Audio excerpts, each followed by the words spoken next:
मई 1969 अचानक देश के राष्ट्रपति जाकिर हुसैन की मृत्यु हो जाती है। राष्ट्रपति भवन खाली था, लेकिन भारत की राजनीति में एक बहुत बड़ा तूफान आने वाला था। कांग्रेस में दो गुट हो चुका था। एक तरफ थी भारत की प्रधानमंत्री इंदिरा गांधी, तो दूसरी तरफ कांग्रेस के पुराने नेता थे जो उस समय कांग्रेस को चला रहे थे। वे चाहते थे कि अब राष्ट्रपति उनके अनुसार बने ताकि इंदिरा गांधी पर और ज्यादा लगाम लगाया जा सके। अब इंदिरा गांधी तो ठहरी इंदिरा गांधी, उन्होंने एक बहुत बड़ा मास्टर स्ट्रोक चला। 14 बड़ी प्राइवेट बैंकों का राष्ट्रीयकरण करने का ऐलान कर दिया और रातों रात इंदिरा गांधी गरीबों की मसीहा बन गई। उनकी लोकप्रियता में बड़े बड़े नेताओं भी पीछे छूटने लगे। ऐसा देख बड़े नेताओं ने तुरंत नीलमगिरी संजीव रेड्डी को अपना राष्ट्रपति कैंडिडेट घोषित कर दिया। वहीं इंदिरा गांधी ने खुलकर तो विरोध नहीं किया, लेकिन उन्होंने इशारों में उस समय उपराष्ट्रपति नीलमगिरी को प्रेसिडेंट के कैंडिडेट इंडिपेंडेंट लड़ने के लिए इशारा कर दिया।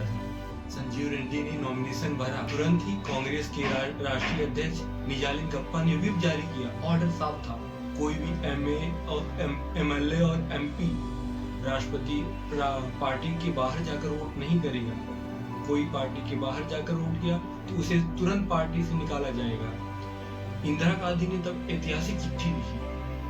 उन्होंने लिखा कि ये अब एक पद की लड़ाई नहीं बल्कि एक विचारधारा की लड़ाई है। चुनाव के ठीक पहले 16 अगस्त 1969 को इंदिरा गांधी ने एक नारा दिया, अंतर आत्मा की आवाज पर वोट डालो।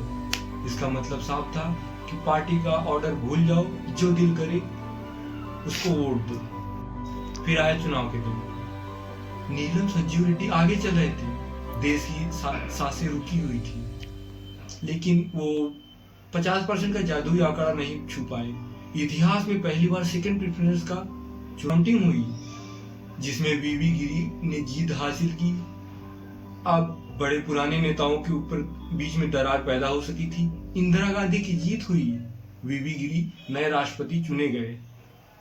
कांग्रेस को दो हिस्सों में बांटे, कांग्रेस ओ यानी ओल्ड, कांग्रेस आर यानी रूलिंग, जिसमें इंदिरा गांधी थी। अब इंदिरा गांधी गूंगी गुड़िया नहीं बल्कि देश की सबसे ताकतवर नेता थी। नीलम संजीव रेड्डी ने हार नहीं मानी। सालों बाद वो निर्विरोध राष्ट्रपति बन गए। हमें ये कहानी यह सिखाती है कि भारत की राजनीति में जब अंतरात्मा जागती है तो ऐतिहासिक राजनीति बन जाती है। ऐसे ही ऐतिहासिक राजनीति के लिए मुझे सब्सक्राइब करें और लाइक का बटन दबाना ना भूलें। धन्यवाद।